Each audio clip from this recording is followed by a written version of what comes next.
My wife thought she hid her affair, until I invited her parents and his wife to dinner, and I put on the video of their affair and showed it to the whole family, exposing the whole truth. My name is Daniel Hayes, and for almost 12 years, I believed I had married the kind of woman people spend their entire lives hoping to find. My wife, Emily, was beautiful in the quiet kind of way that made people trust her before she even spoke. She had soft brown hair, bright eyes, and this warm smile that could make a room feel less cold. When we first met, she was 24, working at a small marketing firm downtown, drinking coffee like it was oxygen, and telling everyone she was going to build a life bigger than the town she grew up in. I was 27, an accountant at a construction company, quiet, practical, and maybe too serious for my age. I had never been the type of man who walked into a room and owned it. I was the man who noticed when someone needed help carrying boxes, the man who remembered birthdays, the man who worked late without complaining because he thought stability was love. Emily used to say that was what she loved most about me. "You make me feel safe, Daniel," she told me once, lying beside me on the floor of our first apartment, surrounded by half-unpacked boxes and cheap takeout containers. I've never had that before. Back then, I believed her. I believed every word she said. I believed her when she cried during our wedding vows. I believed her when she said she wanted a life with me, a house, children someday, family dinners, holidays, all of it. I believed her when she told me I was her best friend.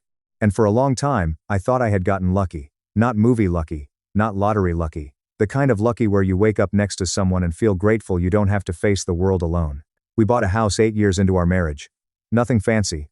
But it had a backyard, a 2-car garage, and enough space for the life we said we were building. I worked hard. She worked hard. We hosted Thanksgiving. We babysat her sister's kids. We spent Sunday mornings at the farmer's market and Sunday nights watching old crime shows while she rested her feet in my lap. To everyone else, we looked solid. Her parents loved me. At least, I thought they did. Richard and Linda Carter were old-school people. Richard had owned a hardware store for 35 years before retiring. Linda was the kind of mother who wore pearls to church and believed appearances mattered more than emotions. They were polite, proud, and deeply protective of Emily. In their eyes, their daughter could do no wrong. If Emily was late, she was overwhelmed. If Emily snapped at me, she was stressed. If Emily forgot something important, she had too much on her plate. And if I ever looked hurt, I was being too sensitive. Still, I tried. I showed up for birthdays, fixed Richard's porch light, helped Linda move furniture, and always brought flowers on Mother's Day. I wanted to belong to that family because mine was small and broken. My father died when I was 19. My mother moved to Arizona with her second husband and called twice a year. Emily's family felt like the one I never had. Maybe that was why I ignored the first signs. Because losing Emily would not just mean losing my wife. It would mean losing the entire life I had built around her. The first sign was her phone. Nothing dramatic at first. No secret late-night calls. No obvious message popping up on the screen. Just a shift. Emily had always left her phone around the house. On the kitchen counter. Between couch cushions. Next to the bathroom sink. She was careless with it because, back then, she had nothing to hide. Then one day, she started taking it everywhere. To the laundry room. To the bathroom. Even to the garage when she went to grab bottled water. I noticed, but I said nothing. Then came the password change. We had always known each other's passcodes. Not because we were controlling, but because life was easier that way. If her hands were full, I could answer a text. If I was driving, she could change the playlist. It was normal. One Saturday morning, I picked up her phone to check the weather because mine was upstairs charging. The code didn't work. I tried again. Wrong. Emily was standing near the coffee maker. Her back went stiff before she turned around. "What are you doing?" she asked. "Checking the weather." "On my phone?" I looked at her, confused. "Mine's upstairs." She walked over and took it from my hand.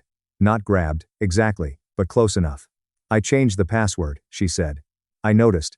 "It's just for work stuff. We have client information now, privacy rules." That sounded reasonable. Too reasonable. So I nodded. And that was the first lie I accepted because accepting it was easier than confronting what it might mean. The second sign was her appearance. Emily had always taken care of herself, but this was different. New perfume. New dresses. Hair appointments every 3 weeks instead of every 2 months. She started going to the gym again after years of saying she hated the place. She bought new lingerie and said it was because she wanted to feel confident. I wanted to believe that too.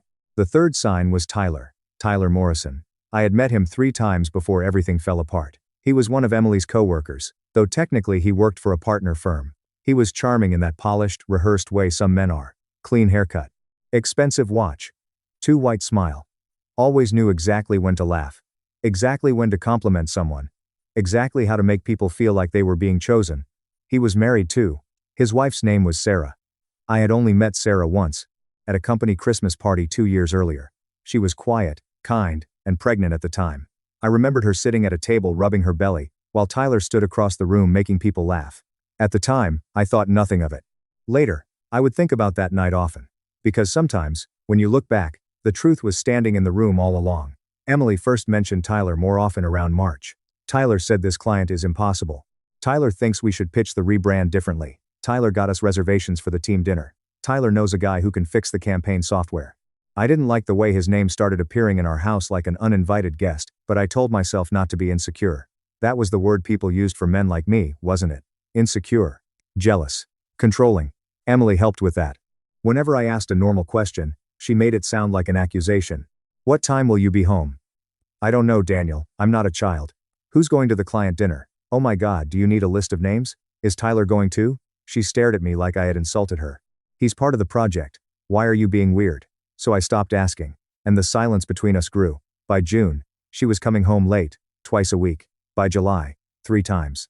Sometimes she smelled like wine. Sometimes like that new perfume.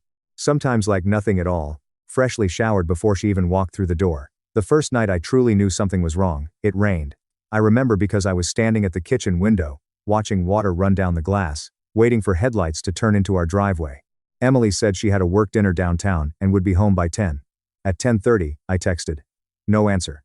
At 11:15, I called. Straight to voicemail. At midnight, she texted back. Sorry. Phone died. Heading home soon. She came home at 1:07 a.m. Her makeup was still perfect. Her hair was slightly damp. She moved quietly, like she hoped I had fallen asleep. I was sitting in the dark living room. When she saw me, she jumped. Jesus, Daniel. Where were you? At dinner. I told you. Dinner ended at 1 in the morning? She sighed, dropped her purse on the chair, and rubbed her temples. I'm exhausted. Can we not do this? Do what? This interrogation. I stood up slowly. I was worried. No. She said. You were suspicious. That sentence hit me harder than I expected. Because she turned my fear into guilt so quickly, so smoothly, that I almost apologized. Almost. Instead, I said, your phone died? Yes. Then why did it ring twice before going to voicemail? Her face changed. Only for half a second. But I saw it. She recovered quickly. I don't know. Maybe the signal was bad. Emily. What? Tell me the truth. She laughed. Not because anything was funny. Because she needed me to feel foolish. The truth is I'm tired of being treated like a criminal in my own house. Then she walked upstairs, leaving me standing there with the rain tapping against the windows and something cold opening in my chest. The next morning, she was sweet. Too sweet. She made pancakes, kissed my cheek, and said she was sorry we argued. I've just been under so much pressure, she said. This project is killing me. And because I wanted my wife back, I accepted that too. But something had shifted. Once suspicion enters a marriage, it does not leave quietly. It sits beside you at breakfast. It follows you into the shower. It stands behind you when your wife smiles at her phone. And it whispers one question over and over. What if? For the next 3 weeks. I watched. I'm not proud of that.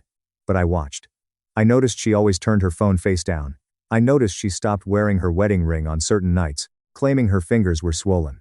I noticed she started deleting call logs. I noticed she would step outside to take work calls, and come back looking either flushed or annoyed. Then one night, she made a mistake. She left her laptop open. It was a Thursday. She had gone upstairs to shower after getting home from another late meeting. Her laptop was on the kitchen island, still awake, her email open. I know some people will judge me for looking. Maybe they should. But if you have never sat in your own home feeling like your life is being stolen while the person you love tells you you're crazy, then you don't know what desperation does to a man. I saw an email from Tyler. Subject line, tomorrow. My hand actually shook when I clicked it. There were only 4 words. Same hotel, 7 p.m. That was it. No romance. No explanation. Just a location implied by 2 people who had been there before. Same hotel. I stared at those words until they blurred. For a moment, I couldn't breathe. Then I heard the shower turn off upstairs. I closed the email, stepped back, and stood there with my pulse hammering in my throat. When Emily came downstairs 20 minutes later wearing my old college sweatshirt, she smiled at me. A normal smile. A wife's smile. Want to watch something? She asked. I looked at her and realized the woman in front of me could lie without blinking. That was the moment my grief changed into something else. Not rage, not yet. Clarity. The next day, I called in sick. Emily left for work in a navy dress I had bought her for her birthday. She kissed my forehead and told me to rest. I'll be late tonight, she said. Client dinner. I nodded. What time? Probably 10. Of course. At 6:15 p.m., I parked across from the hotel. It was one of those upscale downtown places with valet parking and glass doors, the kind of hotel people used for conferences, anniversaries, and secrets. At 6:48, Tyler arrived. Black sedan. Gray suit. No wedding ring. He walked inside like a man who had done this before. At 7:03, Emily arrived. She was wearing a black coat, hair loose around her shoulders, walking quickly with her head down. I took pictures. Not because I wanted to. Because some part of me already knew that if I confronted her without proof, she would make me the villain. At 9:26, they came out together. Tyler's hand was on her lower back. Emily was laughing. Not polite laughing, not coworker laughing. The same laugh she used to give me when we were young and broke and happy. Something inside me broke so quietly I almost didn't notice. They kissed beside his car. Not a quick kiss. Not a mistake. A kiss with history. I took one more photo. Then I drove home. I did not confront her that night. When she came in at 10:14, smelling like him and pretending to be tired, I was already in bed with the lights off. She slipped under the covers beside me. Are you awake? She whispered. I kept my eyes closed. She touched my shoulder. I love you, she said. And that was when I understood the cruelty of betrayal. It is not only the affair, it is the performance after. The kiss goodnight. The shared breakfast. The plans for Christmas. The way they let you keep loving a version of them that no longer exists. For the next month, I became a man I barely recognized. I gathered evidence. Hotel receipts from her credit card statements. Photos. Screenshots. Emails. Location history from the tablet she forgot was linked to her account. I did not scream. I did not accuse. I did not break anything. I simply documented the death of my marriage. I also found Sarah, Tyler's wife. It was easier than I expected. Social media has made strangers less strange. Her profile was private. But her name was there. Sarah Morrison. Elementary school teacher. Mother of two. Her cover photo showed her, Tyler, and two little children on a beach. A boy around 6. A little girl, maybe 3. Tyler was smiling with his arms around them. I looked at that photo for a long time. Then I closed the laptop.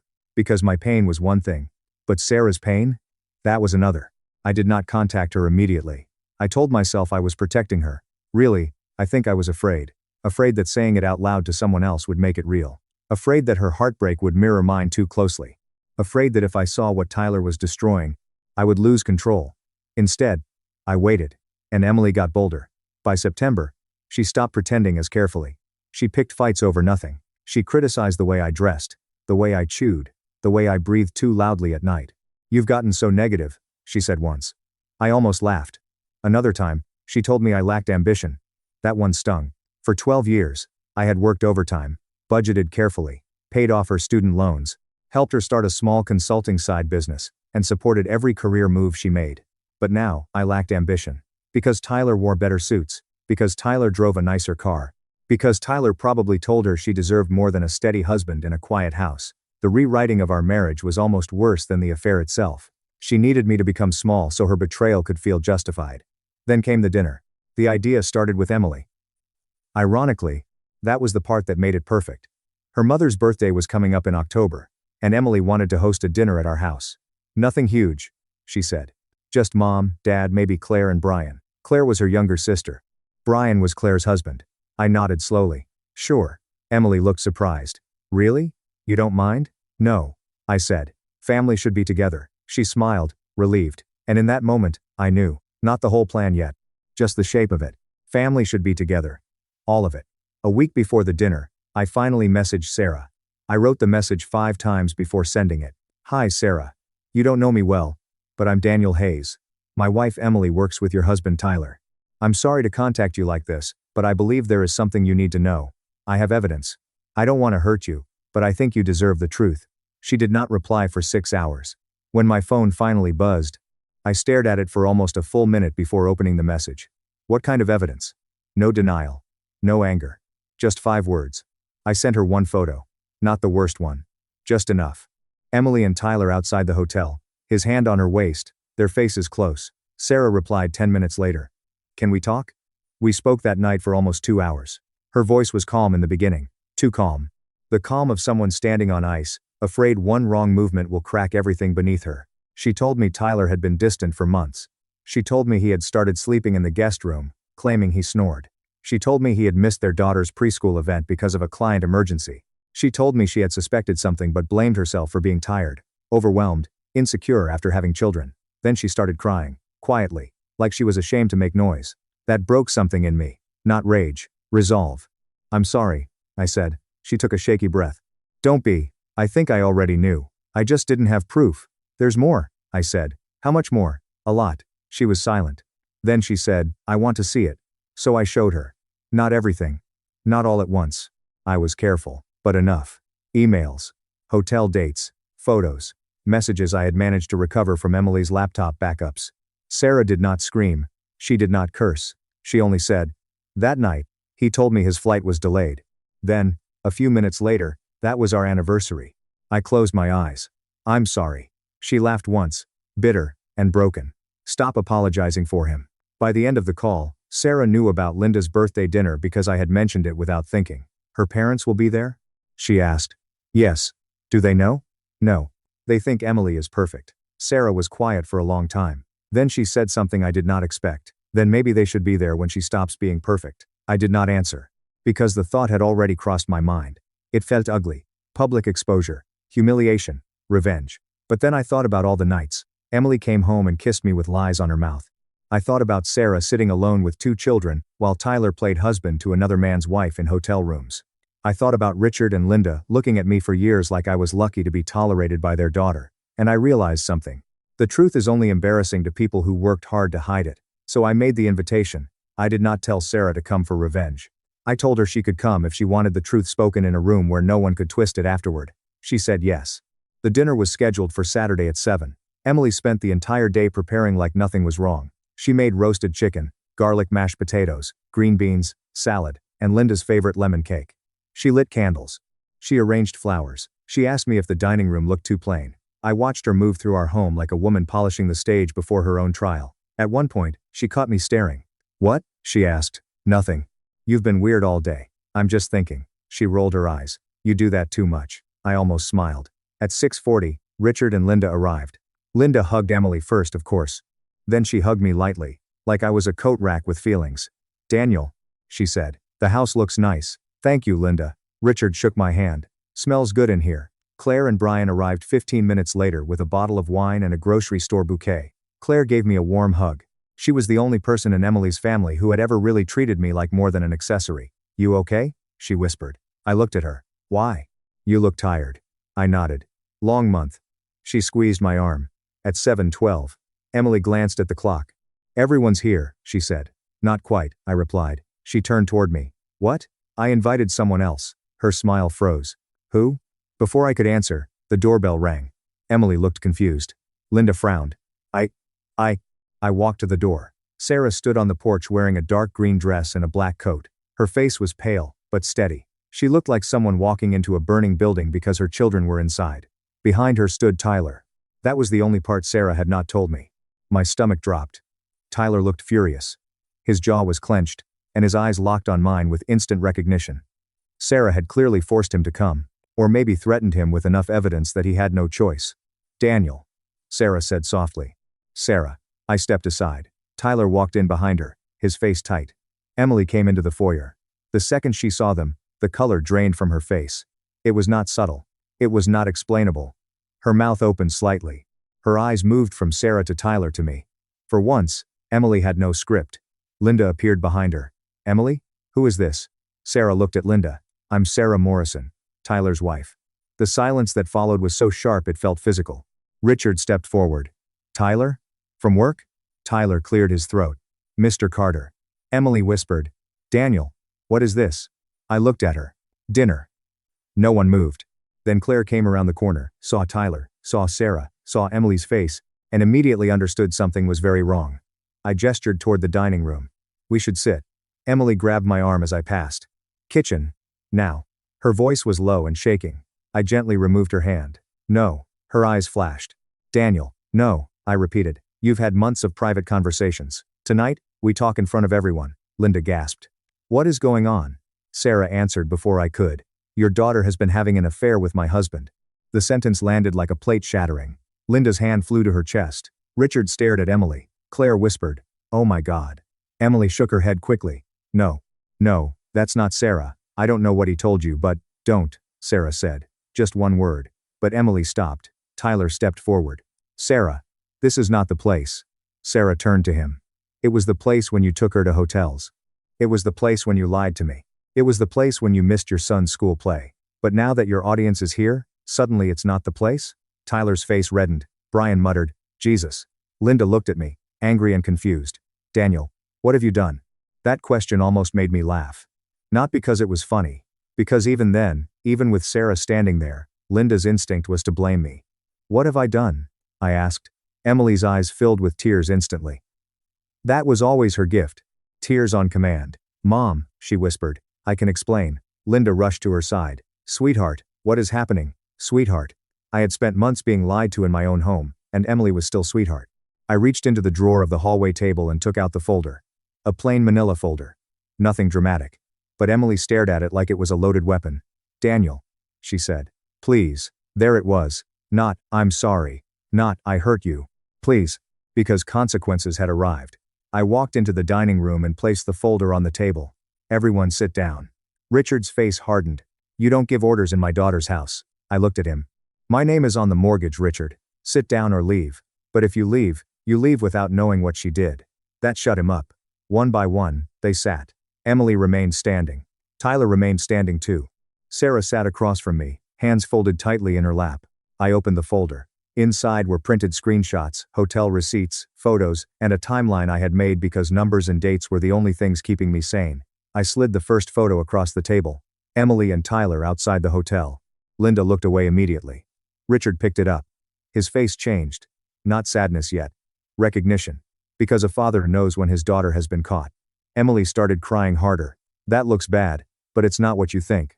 Claire stared at her. Emily. No, listen to me. I slid another photo. A kiss. This time, Linda covered her mouth. Richard put the photo down, like it burned him. Tyler said, enough. I looked at him. You don't get to say enough in my house. His eyes narrowed. This is between adults, Sarah laughed. Then why have you been acting like a teenage boy in hotel rooms? Tyler turned on her. Sarah, stop. She stood so quickly her chair scraped the floor. No, I stopped for 8 months. I stopped asking questions because you made me feel crazy. I stopped checking your phone because you called me insecure. I stopped crying in front of the kids because I didn't want them to hate you. I am done stopping. For the first time that night, Tyler looked afraid. Not guilty. Afraid. There is a difference. I continued. April 18. Hotel downtown. Emily told me she was at a client dinner. Tyler told Sarah he was in Chicago. Sarah placed a printed airline record on the table. He was not in Chicago. May 3, I said. Emily said she was staying late for a product launch. The campaign had been postponed 2 days earlier. Claire looked at Emily in disbelief. Is this true? Emily sobbed. It wasn't supposed to happen like this. I leaned back. That sentence. Not. It shouldn't have happened. Not. I made a terrible choice. It wasn't supposed to happen like this. As if the only problem was the exposure. Linda finally spoke, voice trembling. Emily, tell me this is a misunderstanding. Emily looked at her mother. And I saw it happen. I saw her make the calculation. Deny? Cry? Blame me? Blame Tyler? Claim emotional neglect? She chose all of them. Daniel shut me out, she whispered. I felt the room shift. There it was. The rewrite. I was lonely, she said. He was always working. He never listened. Tyler was there for me when I felt invisible. I stared at her. For a second, I almost admired the speed. Linda turned toward me, eyes sharp. Daniel, is that true? Claire said. Mom, seriously? Linda ignored her. Marriage takes 2 people. That was when something inside me went still, very still. I had imagined this night many times. I had imagined yelling. I had imagined Emily begging. I had imagined Tyler being dragged into the truth, but I had not fully imagined Linda defending her, even now, even with proof on the table. So I reached back into the folder and pulled out one more set of papers. Printed text messages. Emily's messages to Tyler. I had debated whether to include them. They were cruel. Not intimate in a graphic way, but cruel. They showed the truth of how she spoke about me when I was not there. I placed them in front of Linda. Read those. Emily lunged. Don't. Claire grabbed her arm. No, let her read it. Linda looked down. Her eyes scanned the page. Then her face collapsed. Richard leaned over and read too. I knew the lines they were seeing. Daniel is so predictable it's depressing. He thinks paying bills makes him a good husband. Sometimes I look at him and feel like I'm already dead. Tyler, you make me feel alive. And the one that had kept me awake for nights. If I ever leave him, he'll probably still apologize to me. Linda's hand shook. Richard looked at me. For the first time all night, he looked ashamed. Emily was crying openly now. I was venting. I didn't mean it like that. I nodded slowly. No. You meant it exactly like that. You just didn't think I'd ever read it. Sarah's voice was quiet. There's more. Tyler snapped. Sarah. She reached into her purse and took out her own folder. I had not expected that. She looked at me briefly. I brought mine too. Then she placed photos on the table. Screenshots of Tyler's messages. Hotel charges. A picture of Tyler and Emily at a restaurant 2 towns over. Sarah looked at Linda and Richard. Your daughter knew my children's names. She knew when my son's birthday was. She knew I was homesick with the flu one night while she was with my husband. She knew he was married. She knew we had a family. Emily whispered, Sarah, I'm sorry. Sarah looked at her. No. You're sorry you're sitting here. Emily flinched. Tyler finally lost his temper. This is insane, he said. Both of you planned this ambush like we're criminals. I stood. You are not criminals. You're cowards. He stepped toward me. Brian stood too. Don't. Brian said. Tyler looked at him. Brian was a large man, quiet most of the time, but not someone Tyler wanted to test. Tyler stopped. Richard rubbed his forehead. How long? He asked. No one answered. He looked at Emily. How long? Emily wiped her face. I don't know. Yes, you do, I said. She glared at me through tears. Don't. 8 months, I said. At least. Linda made a small sound. 8 months. There is something about a number that makes betrayal heavier. One mistake can be explained, maybe. 8 months is not a mistake. 8 months is a second life. 8 months is planning, lying, scheduling, deleting, smiling. 8 months is waking up beside your spouse and choosing betrayal again before breakfast. Claire was crying now. Not loudly. Just tears slipping down her face. Emily. She said. How could you? Emily's face twisted. You don't understand. Claire shook her head. No. I think I understand perfectly. That was the first crack in Emily's world. Claire had always protected her, always laughed off her selfishness, always said, that's just Emily, but not that night. Emily turned to her father. Dad. Richard looked at his daughter like he was seeing her from far away. Did you do this? She cried harder. I was unhappy. That's not what I asked. Emily's mouth trembled. Yes, she whispered. The room went silent. A confession sounds smaller than you expect. After all the lies, all the evidence, all the confrontation, the truth came out in one little word. Yes. Linda sat down slowly, as if her legs had given out. Tyler muttered something under his breath and moved toward the door. Sarah turned. Where are you going? I'm not staying for this circus. You'll stay long enough to hear what happens next. He laughed coldly. And what happens next? Sarah removed her wedding ring and placed it on the table. This. Tyler froze. Emily stared. Sarah's voice did not shake. I already spoke with an attorney. I wanted to look you in the face one last time before I filed. Tyler's expression changed from anger to panic. Sarah, wait. She smiled sadly. That's what I did for 8 months. Then she looked at me. Thank you for telling me.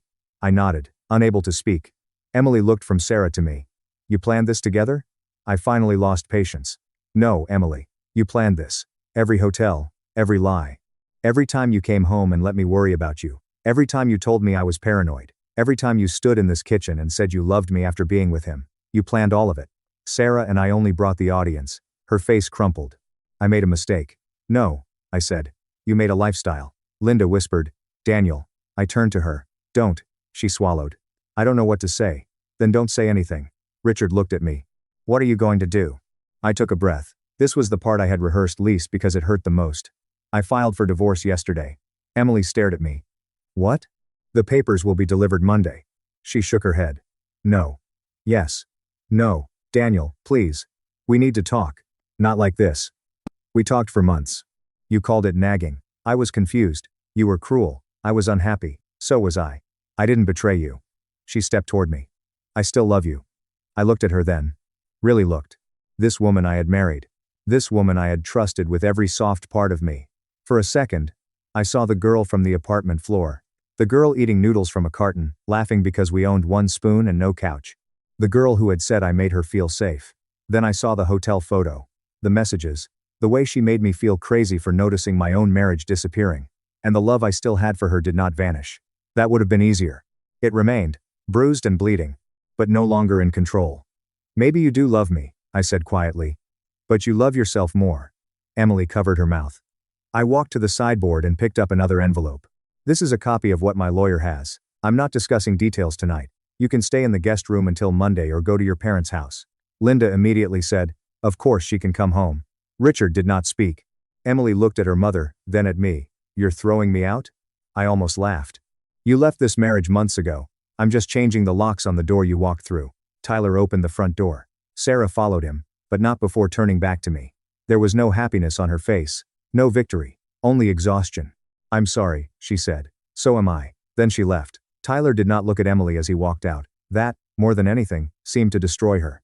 Because for months, she had believed he was her escape, her passion, her proof that she was still desirable and alive. But when the truth came, he did not defend her. He saved himself. After Sarah and Tyler left, the house felt hollow. The food sat untouched on the table. The candles burned low. Linda's birthday cake remained in the kitchen, bright and ridiculous under the warm lights. Claire and Brian left quietly after hugging me. Claire whispered, I'm sorry, Daniel. I really am. I believed her. Richard stood by the door for a long moment. He looked older.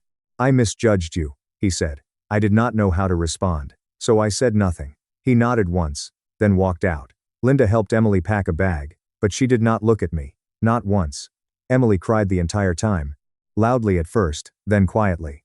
When she came down the stairs with a suitcase, she stopped in front of me. Her eyes were swollen. Was any of it real? She asked. That question stunned me. Because it should have been mine. I looked at her. Yes, I said. That's why this hurts.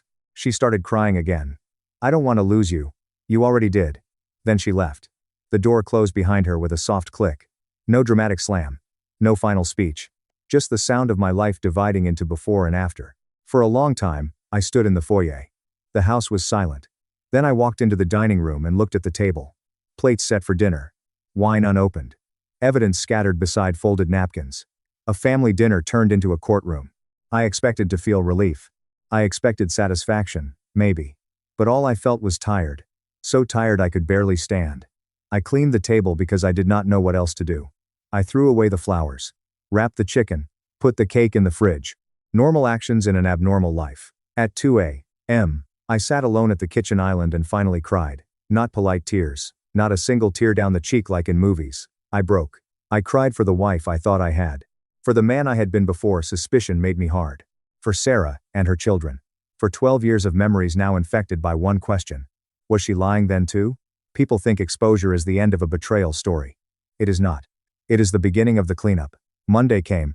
Emily was served divorce papers at her parents' house. She called me 17 times. I did not answer. Then came the messages. I know I hurt you, but please don't do this. We can go to counseling. I was lost. Tyler meant nothing. That one almost made me throw my phone across the room. Tyler meant nothing. She had risked our marriage, humiliated me, helped destroy another family, and shattered 12 years of trust over something that meant nothing, that was supposed to comfort me. It did the opposite. Then her tone changed. My parents think you're being too harsh. Then, Mom says a good husband would at least try to forgive. Then, you embarrassed me in front of everyone. That was cruel. There she was. The real Emily. Not sorry enough to stop defending herself. Not honest enough to carry the full weight. By Wednesday, Linda called. I should not have answered. But I did. Daniel, she said, voice tight, this has gone far enough. I looked out the office window at the parking lot below. Has it? Emily is devastated. So is Sarah. She made a mistake. 8 months, Linda. She is my daughter. And she was my wife. Silence. Then Linda said, you humiliated her. I closed my eyes. No. I revealed her. That dinner was unnecessary. No. What was unnecessary was your daughter sleeping with a married man while lying to 2 families. Linda inhaled sharply. You don't have to be vulgar. I'm being accurate. She lowered her voice. Divorce will ruin her. I laughed once, coldly. It's interesting how nobody worried about what betrayal would do to me. Linda had no answer. So I continued. You spent years telling me how lucky I was to have Emily. Maybe you should have spent some time teaching Emily she was lucky to be trusted. I hung up. That was the last time Linda called me for a long while. The divorce took 9 months. 9 miserable months of paperwork, negotiations, financial disclosures, and emotional exhaustion. Emily fought harder for the house than she ever fought for the marriage. At first, she wanted me to sell it and split everything evenly. My lawyer reminded her that I had paid the down payment from my inheritance after my father died. We had records, clear ones. Then she wanted spousal support. That did not go far either. Her income was nearly equal to mine, and the affair had left enough documented misconduct to make her lawyer advise caution. Tyler's divorce was uglier. Sarah got primary custody. From what she told me later, Tyler moved into a luxury apartment he could barely afford and tried to keep dating Emily for about 6 weeks after everything came out, then he ended it. Of course he did. Men like Tyler love stolen things until they become responsibilities. Emily sent me a message the night he left her. You were right about him. I stared at it for a long time, then I deleted it. Not because it did not matter, because it mattered too much. Healing did not happen quickly. Anyone who says move on has either never been betrayed or has forgotten what it feels like. For months, I woke up reaching for a woman who was no longer there. I avoided restaurants we used to love. I slept badly. I lost weight. I found one of her hair ties under the bathroom cabinet and sat on the floor for 20 minutes like an idiot. But slowly, painfully, life began to return. The first time I laughed without forcing it, I was having lunch with Claire.